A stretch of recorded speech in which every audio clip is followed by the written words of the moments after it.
오늘 봉독할 말씀은 시편 69편 29절에서 31절입니다. 다 같이 합독합니다.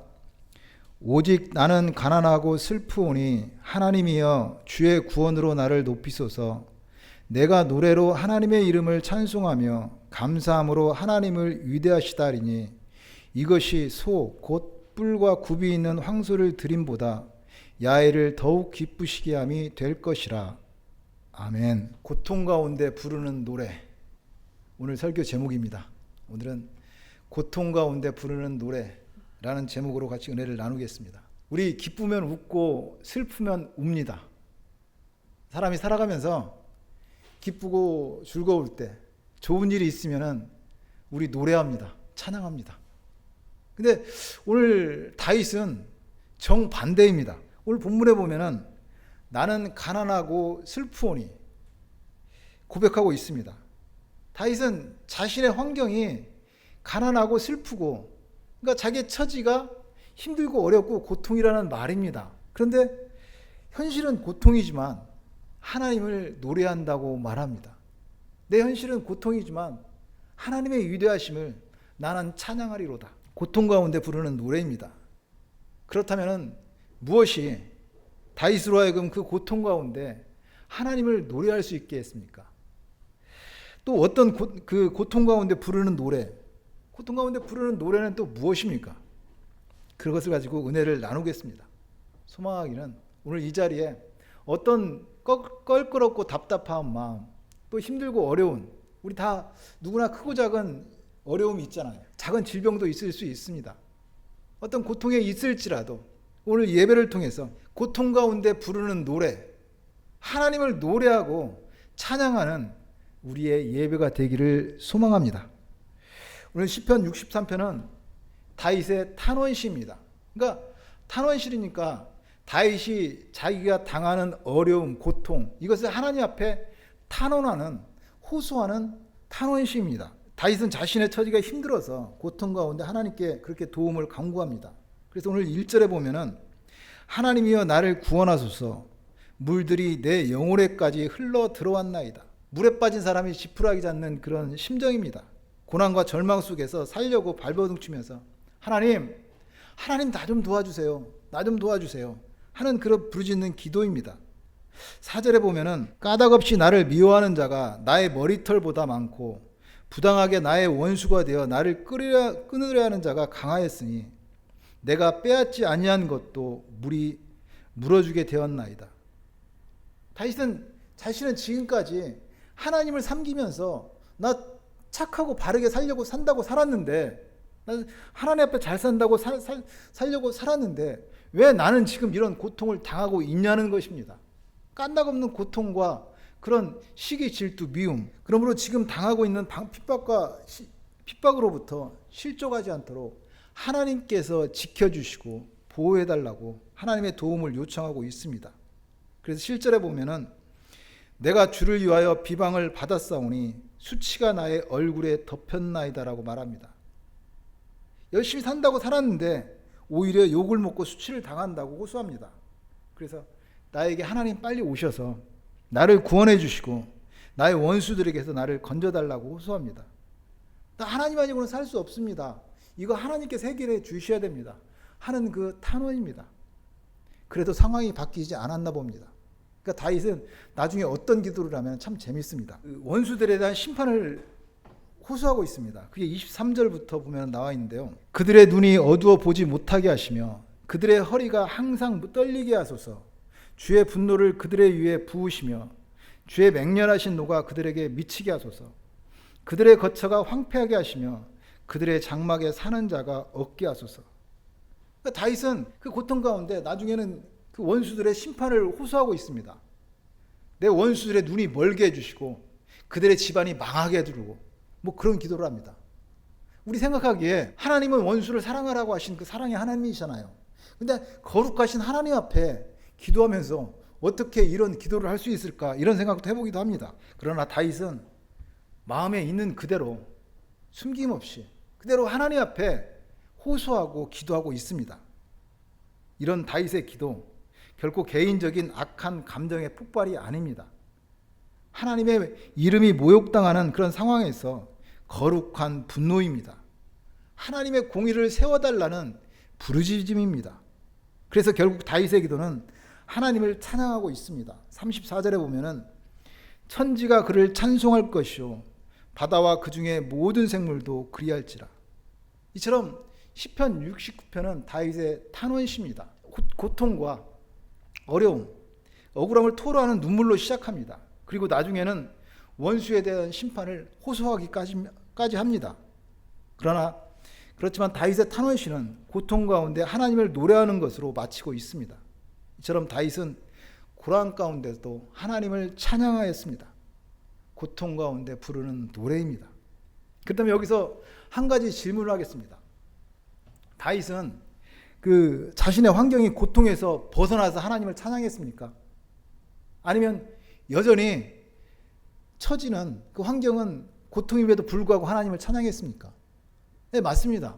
다윗은 여전히 자신의 처지가 어렵고 힘들고 오직 나는 가난하고 힘드니 하면서 자신의 고통을 가난하고 슬프다고 하면서 호소하고 있습니다.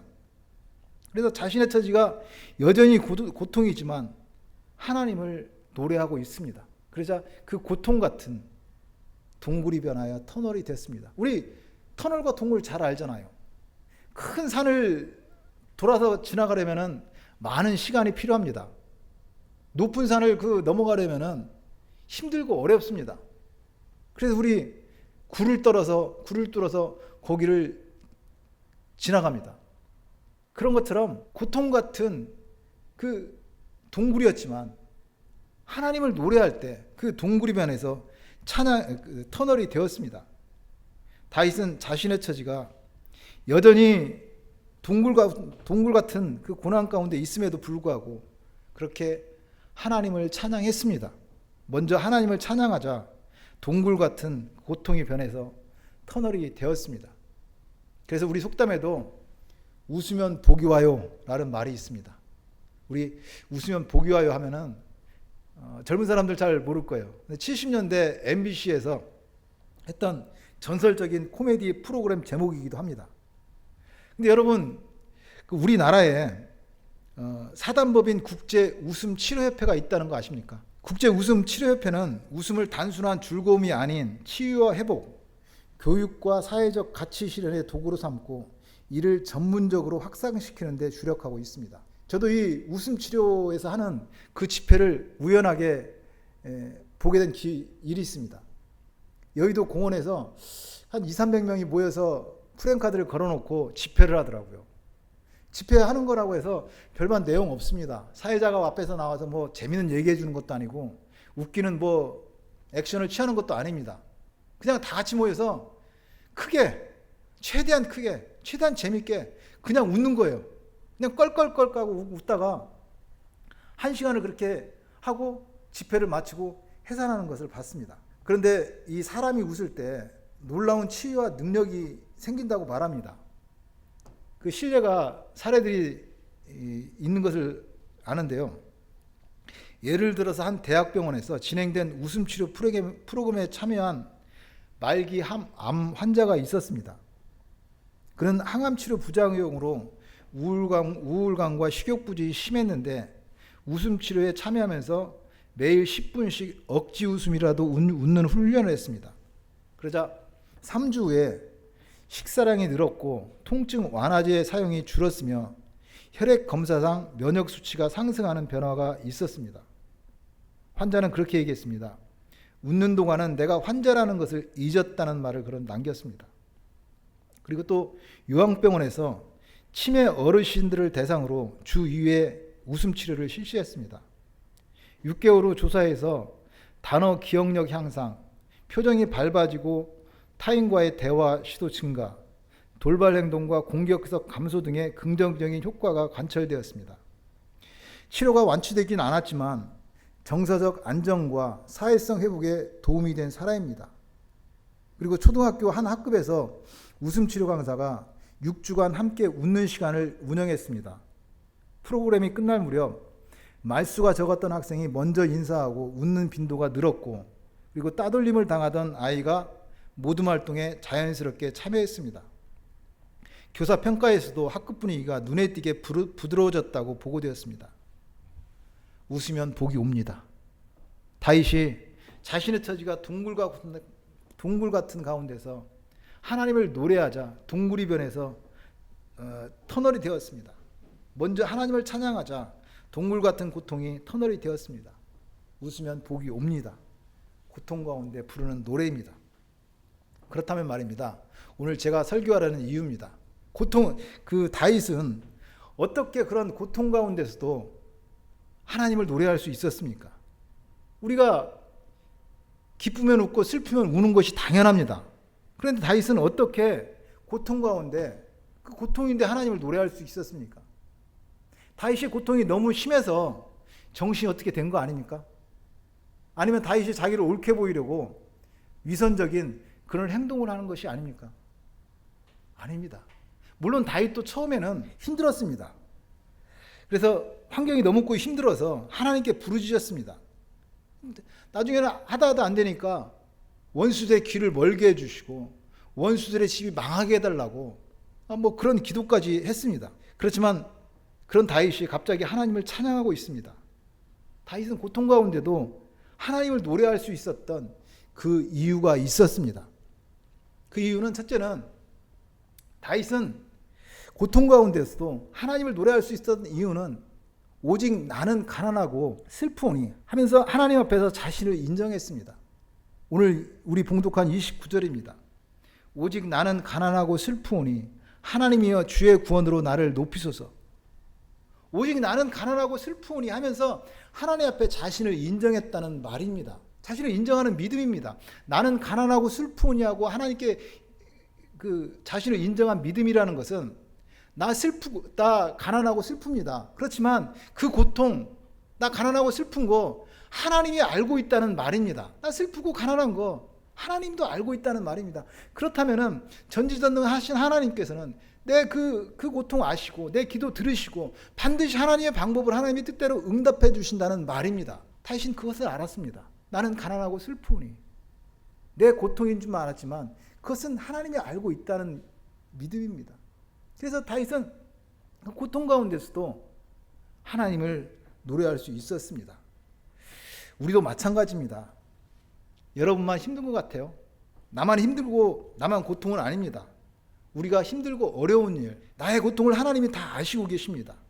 그리고 하나님이 우리의 기도를 들으시고 이미 하나님의 뜻대로 다 응답하셨습니다. 나의 고통 하나님이 알고 계세요. 하나님이 우리의 기도를 다 들으셨어요. 그리고 우리 영적으로 본다면 이미 하나님께서 우리의 기도에 다 응답하셨습니다. 내가 영적으로 그걸 알지 못하기 때문입니다.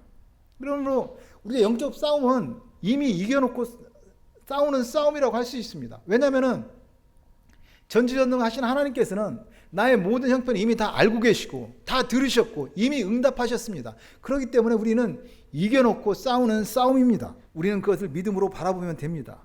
그래서 우리는 고통 가운데도 하나님을 노래할 수 있습니다. 내가 산을 향하여 눈을 들리라. 나의 도움이 어디서 올까? 나의 도움은 천지를 지으신 야훼에게서로다.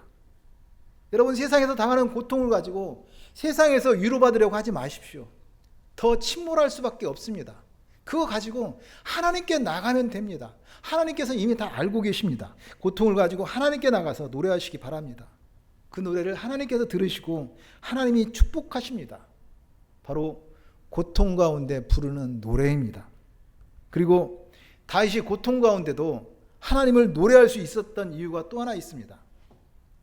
다윗은 하나님이 누구신지 그리고 자기가 누군지를 알았습니다. 다윗에게 있어서 하나님은 누군지, 자신이 누군지 그것 다윗은 알았던 거예요. 다윗에게 있어서 하나님이 누구예요? 다윗에게 있어서 하나님은 사무엘 선지자를 통해서 자신을 이스라엘 왕으로 기름 부어 세우신 하나님이십니다. 그래서 다윗은 어떤 그런 환경이나 고통이 있을지라도 천지를 창조하신 하나님께서 사무엘 선지자를 통해서 나를 이스라엘 왕으로 세우셨다는 그 하나님을 알고 자신을 알았습니다. 그에게는 문제가 되는 게 없었어요. 고통 가운데도 노래할 수밖에 없었습니다. 그래서 다윗은 야훼는 나의 목자시니 내게 부족함이 없으리로다. 그가 나를 푸른 풀밭에 푸른 풀밭에 누이시며 쉴만한 물가로 인도하신다고 고통 가운데도 하나님을 노래했습니다. 다윗은 하나님 아버지를 알았습니다. 아버지 하나님을 알았고 그리고 그 하나님의 사랑과 은혜를 알았습니다. 그 하나님의 사랑의 상대가 자신이라는 것을 알았습니다. 그래서 다윗은 어떤 고통 가운데도 그렇게 하나님을 노래하고 살았습니다. 그렇다면 여러분은요? 여러분에게 하나님은 누구고 여러분은 누구입니까? 여러분은 다윗처럼 이스라엘 왕으로 기름 부어 세우지 않았습니까? 예, 맞습니다. 여러분은 하나님께서 기름 부어 이스라엘 왕으로 세우지 않았습니다. 그렇지만 여러분은 그것과는 비교할 수 없는 사람입니다. 하나님은 우리를 독생자 예수 그리스도를 십자가에 죽기까지 사랑하셨습니다. 여러분, 십계명에 뭐라고 그래요? 십계명에 살인하지 말라고 그러잖아요. 하나님께서는 살인하지 말라고 하셨는데 그 독생자 예수를 십자가에 죽기까지 그 율법을 뛰어넘어서 여러분을 사랑하신 그 하나님의 사랑입니다. 십자가 보혈로 안수하셔서 하나님의 거룩한 백성 삼으셨습니다. 십자가 보혈로 안수하셔서 이 땅에 하나님의 왕권을 가진 대리 통치자로 여러분을 세우셨습니다. 여러분은 하나님의 왕권 대사입니다. 하나님은 한 영혼을 천하보다 귀하게 생각하십니다. 한 영혼을 천하보다 귀하게 여기시는 그 사랑으로 여러분 한 사람 한 사람을 사랑하십니다. 그 십자가는 바로 여러분 한 사람 한 사람을 위한 십자가입니다. 그 주님의 사랑을 알기에 우리는 어떤 고통 같은 환경이라도 그것을 뛰어넘어서 하나님을 노래할 수가 있었습니다. 그것을 잘 알았던 사람이 있습니다. 사도 바울입니다. 바울은 2차 전도 여행을 하면서 어찌하든지 아시아 쪽에서 전도 복음을 전하기를 원했습니다. 그런데 예수의 영이 허락하지를 않았습니다. 그래서 바울과 실라는 그 마게도냐에 인접해 있는 드로아 해안가로 내려갔습니다. 그랬을 때 밤의 환상에 건너편 마게도냐에서 이리 와서 우리를 도우라, 이리 와서 우리를 도우라는 그 환상을 보게 됩니다. 그래서 그것이 하나님의 뜻이라고 생각하고 바울과 실라는 그리로 갔습니다. 거기서 누가 아는 사람이 있는 것도 아니고 누가 초대해서 간 것도 아닙니다. 그러나 하나님의 말씀에 순종해서 갈 때 그들은 순조롭게 빌립보에 도착했습니다. 빌립보는 마게도냐의 첫 성으로 로마의 식민지였습니다. 그곳에 회당이 없었습니다. 그래서 안식일에 바울과 실라가 기도할 곳을 알아보기 위해서 강가로 갔습니다. 거기서 루디아라는 자줏빛 옥감 장수를 만났습니다. 그녀는 큰 부자였고 융숭하게 그들을 대접했고 자기의 집에 유숙하기를 강권했습니다. 그래서 거기서 생겨난 것이 빌립보 교회였습니다. 그래서 바울과 실라는 나가서 열심히 이제 복음을 전했습니다. 그러다 점치는 귀신 들린 여종을 만나서 귀신을 쫓아내주었습니다. 그런데 그것이 화근이 되었습니다. 귀신 들려서 점을 쳐서 주인에게 유익을 주던 사람들이 이제 귀신이 쫓겨나가서 점을 못 치자 그 주인들이 바울과 실라를 데려다가 심하게 매질하고 착고에 채워서 감옥에 가다 버렸습니다. 그럼에도 불구하고 바울과 실라는 그 밤에 감사로 기도하며 찬송하기 시작했습니다. 남의 거 뭐 도둑질한 것도 아닙니다. 해롭게 한 것도 아닙니다. 그냥 예수 복음 전하다가 귀신 들린 여종을 고쳐준 거 좋은 일을 한 것뿐인데 감옥에 갇혔습니다. 얼마나 억울합니까? 그 상황에서 무엇을 감사하고 무엇을 찬양할 수 있겠습니까? 그렇지만 바울은 예수 믿는 자를 핍박하던 자신은 죄인 중에 괴수였음에도 불구하고 구원해 주신 그 하나님의 은혜에 감사했습니다. 자신의 거룩한 복음을 전할 수 있는 복음 전도자로 세워주신 것에 감사했습니다. 그렇게 바울과 실라는 찬송을 부르고 있을 때 놀라운 일이 일어났습니다. 땅이 흔들리고 옥토가 흔들리더니 감옥문이 열리고 착고가 풀려지고 감옥문이 열렸습니다. 고통 가운데 하나님을 노래하자 감옥문이 열렸습니다. 그게 사도행전 16장 25절 26절입니다. 한밤중에 바울과 실라가 기도하고 하나님을 찬송하며 죄수들이 듣더라. 이에 갑자기 큰 지진이 나서 옥터가 움직이고 문이 곧 다 열리며 모든 사람의 매인 것이 다 벗어진지라. 우리 인생의 문도 하나님이 여십니다. 찬양할 때 열립니다. 하나님은 찬양하는 자의 문을 열어주시는 하나님이십니다. 고통 가운데 부르는 노래입니다. 그래서 느헤미야서는 야훼로 인하여 기뻐하는 것이 너희의 힘이라고 말씀합니다. 우리의 힘, 하나님을 기뻐하는 것이 우리의 힘입니다. 또 시편에는 또 야훼를 기뻐하라, 그가 내 마음의 소원을 내게 이루어 주시리라고 말씀합니다. 그래서 오늘 시편 69편에는 하나님을 기뻐하는 것이 그 무엇보다 큰 재물은 없다고 말씀합니다. 오늘 본문 31절입니다. 이것이 소 곧 뿔과 굽이 있는 황소를 드림보다 야훼를 더욱 기쁘시게 함이 될 것이니라. 이것을 어떤 목사님이 황소 한 마리라고 그러더라고요. 처음에 무슨 말인지 이해를 못했습니다. 근데 하나님을 감사하고 기뻐하는 것이 황소 한 마리로 그 제사를 드리는 것보다 낫다는 말이었습니다. 너무나 재밌고 은혜로운 말이잖아요. 참 감동이었습니다. 참으로 하나님을 찬양하고 노래하는 것보다 하나님을 더 기쁘시게 하는 그런 예물은 없습니다. 하나님은 값비싼 어떤 재물보다 진심 어린 찬양과 감사를 기뻐하십니다. 고통 가운데 드리는 찬양, 우리 마음을 하나님께 드려 올려드리는 우리의 영적 예물입니다. 구약의 율법과 제사도 마찬가지입니다. 율법과 제사라고 해서 무조건 어렵고 힘든 그런 것이 아닙니다. 그 근본 정신은 하나님을 감사하고 찬양하는 마음입니다. 예를 들어서 말입니다. 구약의 제사에 하나님께 드리는 제물이 뭐예요? 양, 염소, 송아지 이런 것들 흠이 없는 것 정성껏 구별해서 하나님께 드립니다. 그렇다면 우리가 오늘날 우리는 하나님께 어떤 제물을 드려야 됩니까? 이제 우리는 그 모든 것을 친히 자기의 몸으로 이루신 완성하신 그 예수 그리스도입니다. 우리가 하나님께 드릴 예물은 예수 그리스도밖에 없습니다.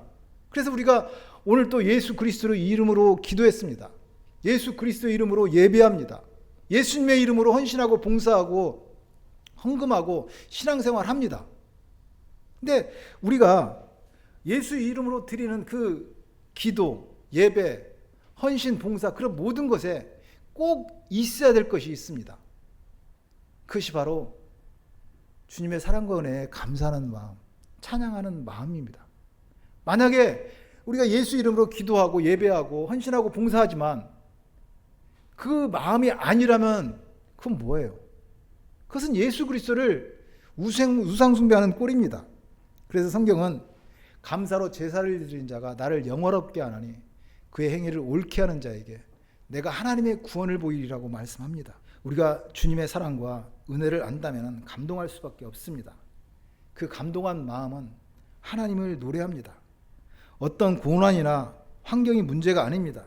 아버지 하나님을 노래합니다. 바로 고통 가운데 부르는 노래입니다.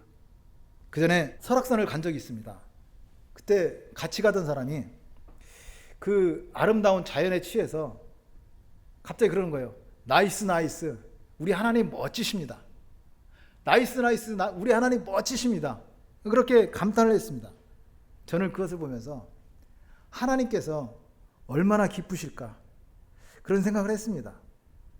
생각해 보면은 웅장한 기암 괴석이라고 해도 그 돌덩이에 지나지 않잖아요.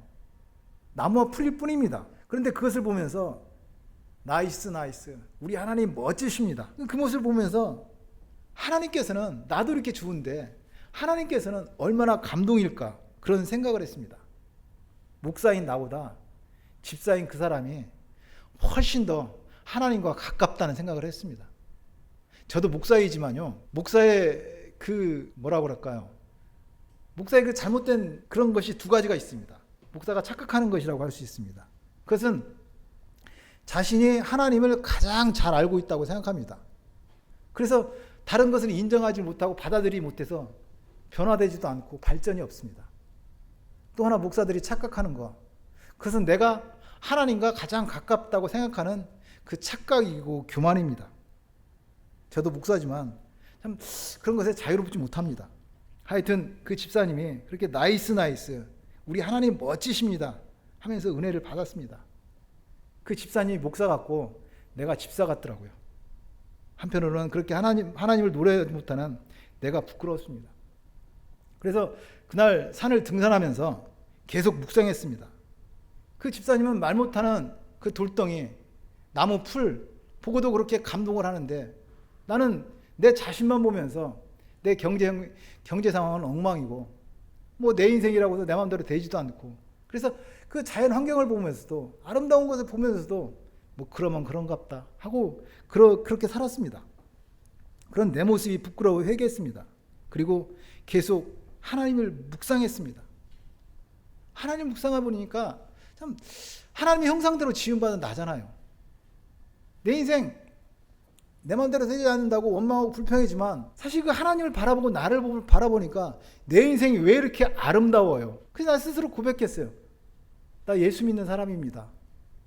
저는 내가 나 예수 믿는 사람입니다라고 이렇게 고백하면서 스스로 그것을 묵상할 때 왜 감동이 되고 눈물이 나와요? 우리 예수 믿는 사람입니다. 내 인생이 너무나 아름답더라고요. 그래서 그날 등산하면서 내 인생을 바라보면서 나이스 우리 하나님 멋지십니다. 뭐 그렇게 계속 중얼거리면서 대청봉에 올랐던 기억이 납니다. 이것이 우리가 부르는, 고통 가운데 부르는 노래입니다. 주 안에서 항상 기뻐하라. 내가 다시 말하노니 기뻐하라라고 말씀합니다. 항상 기뻐하라. 쉬지 말고 기도하라. 범사에 감사하라. 이것이 그리스도 예수 안에서 너희를 향하신 하나님의 뜻이니라고 말씀합니다. 기뻐하는 것, 하나님의 뜻이고 명령입니다. 우리의 신앙, 고통 가운데 부르는 노래입니다. 여러분은 인생이 고통이라고 생각하십니까? 예, 저도 인생이 고통이라고 생각합니다. 그렇지만 우리는 고통 가운데 하나님을 노래하는 사람들입니다. 하나님의 사랑과 예수 그리스도의 은혜가 너무나 소중하고 고맙고 귀해서 하나님을 노래하는 사람입니다. 우리가 세상에서 성공하고 높아지고 커져서 하나님께 영광 돌리는 것도 참 좋은 일입니다. 그렇지만 우리는 고통 가운데도 하나님을 노래하는 사람입니다. 고통 가운데 부르는 노래가 하나님이 기뻐 받으시는 예물입니다. 오늘은 고통 가운데 부르는 노래 제목으로 은혜를 나누었습니다. 다윗은 고통 가운데 하나님을 노래할 수 있었던 이유가 있습니다. 나는 자신이 가난하고 슬픔을 인정하는 그 믿음이었습니다. 자신은 가난하고 슬프고 고통이지만 그것을 하나님이 알고 계신다는 그 믿음입니다. 알고 계시는 하나님께서 들으시고 응답하신다는 믿음. 우리도 마찬가지입니다. 우리의 고통 이미 하나님이 알고 계십니다. 하나님이 알고 계시는데 뭐가 문제예요? 하나님이 다 알고 계시는데요. 하나님이 아시는 하나님께서 들으셨고 이미 응답하셨습니다. 그래서 우리는 고통 가운데 하나님을 노래합니다. 그리고 또 다윗이 하나님을 노래할 수 있었던 이유, 다윗은 하나님을 알고 자신을 알았습니다. 하나님은 구말리 장천에 멀리 계시는 하나님이 아니라 나와 함께 하신 하나님임을 알았습니다. 그 하나님은 사무엘 선지자를 통해서 자신을 기름 부어 이스라엘 왕으로 세우신 그 아버지 하나님이라는 것을 알았어요. 그래서 다윗은 어떤 상황에서, 어떤 고통에서도 하나님을 노래할 수 있었습니다. 그렇다면 여러분은요? 여러분은 그것과 비교할 수 없는 사람들입니다. 하나님의 사랑이 직접 인간의 몸으로 세상에 오셔서 십자가에 죽기까지 예수 보혈로 기름 부어 하나님의 자녀 삼은 사람입니다. 십계명에 살인하지 말라고 했는데 그 율법을 뛰어넘은 그 사랑으로 하나님께서 여러분을 십자가에 죽기까지 사랑하셨습니다. 여러분이 그러한 사람입니다. 다윗을 기름 부어 왕으로 세우신 하나님께서 예수 십자가 보혈로 안수하여서 여러분을 하나님의 거룩한 자녀 삼으셨습니다. 여러분이 그런 사람입니다. 여러분은 하나님의 사랑입니다. 여러분은 하나님의 꿈입니다. 일생을 주님의 그 사랑에 길이와 넓이와 높이와 깊이가 어떠함을 깨달아 알아서 나이스 우리 하나님 멋지십니다. 나이스 우리 하나님 멋지십니다. 고통 가운데 있을지라도 그 하나님을 알고 나를 알아서 그렇게 고통 가운데 부르는 노래, 그 노래를 부르며 하나님을 노래하며 살아가시기를 축복하고 축원드립니다.